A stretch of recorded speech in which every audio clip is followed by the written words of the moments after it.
Madam, ಇಡೀ ಪ್ರಪಂಚದಲ್ಲಿ 380 ವರ್ಷ ದಶಕಗಳಿಂದನೂ ನೆಟ್ವರ್ಕ್ ಮಾರ್ಕೆಟಿಂಗ್ ಇಂಡಸ್ಟ್ರಿ ಇದೆ ಅಂತ ಹೇಳಿದರು.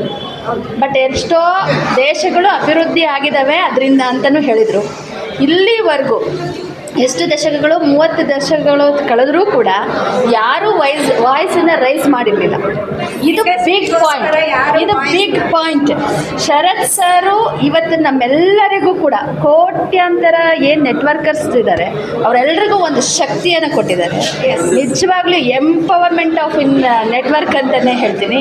ಅವರ ಧೈರ್ಯ, ಅವರ ಸಾಹಸ ನಮ್ಮ ಜೊತೆಗಿತ್ತಂದರೆ ನಿಜವಾಗ್ಲೂ ಇವತ್ತು ನಾನು ಅಂದ್ಕೊಂಡಿದ್ದೀನಿ, ಇವತ್ತು 0 ಇಂದ ಸ್ಟಾರ್ಟ್ ಮಾಡಿದ್ದೀನಿ ನೆಟ್ವರ್ಕ್ ಮಾರ್ಕೆಟಿಂಗ್. ಯಾಕಂದರೆ ನಮ್ಮ ಫ್ಯಾಮಿಲಿನಲ್ಲೇ ಎಷ್ಟೋ ಜನಕ್ಕೆ ನೆಟ್ವರ್ಕ್ ಮಾರ್ಕೆಟಿಂಗ್ ಅಂದರೆ ಇವತ್ತು ಕೂಡ 1% ಕೂಡ ರೀಚ್ ಮಾಡೋಕ್ಕಾಗಿಲ್ಲ. ಯಾಕಂತಂದರೆ ಒಬ್ಬ ವ್ಯಕ್ತಿಗೆ ಹೇಳ್ತೀನಿ ಅಂತಂದರೆ ಇವ್ರಿಗೇನೋ ಹುಚ್ಚಿಡ್ದಿದೆ, ಜನದ ಹತ್ರ ಹೋಗ್ತಾರೆ, ಅಕ್ಕಪಕ್ಕದವ್ರಿಗೂ ಮುಚ್ಕೊಂಡು ನಾವೇನು ಕೆಲಸ ಮಾಡ್ತಿದ್ದೀವಿ ಅದನ್ನು ಕಿಟ್ನ